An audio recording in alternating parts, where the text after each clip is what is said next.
Oui, bonjour, bonjour peuple de Dieu. Nous allons passer à notre programme de Mbongwana.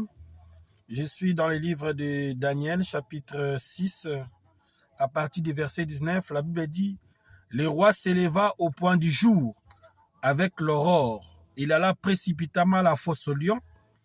En s'approchant de la fosse, il appela Daniel d'une voix triste. Le roi prit la parole et dit à Daniel, « Daniel, serviteur du Dieu vivant, ton Dieu que tu sers avec persévérance, a-t-il pu te délivrer des lions? » Alléluia. Oh, j'aime cette question. Le Dieu que tu sers avec persévérance, t'a-t-il délivré des lions? Bien, laisse-moi te dire qu'il y a deux types de lions. Il y a les lions de la tribu de Juda, il y a les lions de ce monde. Voilà, ça c'est très intéressant, il faut que tu connaisses. Ces lions ont une particularité, ce sont des grands, des chefs, des sciences occultes, des mondes des ténèbres qui se croient forts pour bouffer, pour détruire les gens. Parfois, tes ennemis, ceux qui te veulent du mal, cherchent à te livrer entre les mains de ces lions. Mais laisse-moi te dire une chose, que ces lions ne peuvent pas manger tout le monde. Alléluia. Gloire à Dieu. Laisse-moi te dire que Dieu est au-dessus de toute autorité. Il est le Dieu de tous. Même le diable se met à genoux devant lui. Rien ne peut arriver si l'Éternel ne l'autorise. Oui, bien-aimé, je te bénis ce matin, je te bénis ce midi, je te bénis ce soir. Je ne sais pas à quelle heure tu es en train de me suivre. Sers ton Dieu avec persévérance.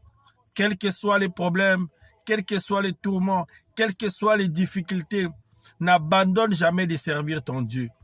Servir Dieu, ce n'est pas seulement prêcher. Ce n'est pas seulement modérer le culte. Servir Dieu, c'est marcher dans la conduite d'un enfant de Dieu. Servir Dieu, c'est sacrifier pour les autres.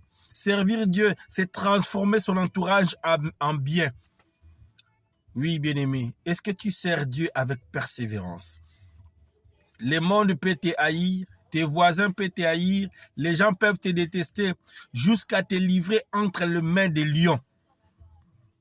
Mais une chose est certaine, les matins quand ils se réveilleront, ils te trouveront toujours en bonne forme parce que l'Éternel fermera la gueule de ces lions-là.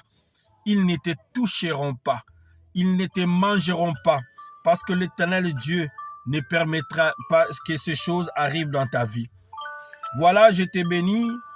Il est temps que je fasse quelque chose parce que nous devons travailler.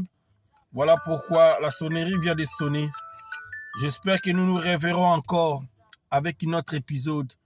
Mais retiens bien cela, que les lions de ce monde ne te mangeront pas. Alors change d'avis. Change d'avis. Ne pense plus aux événements passés. Ne pense plus à la méchanceté de ce monde des ténèbres. Ne pense plus aux gens qui te font du mal. Pense au service de Dieu. Pense à servir Dieu avec persévérance. Et Dieu de gloire agira toujours à ta faveur. Que Dieu te bénisse. À la prochaine. Votre humble serviteur, le pasteur Jojo Blanchard. Que mon Dieu vous bénisse. Amen.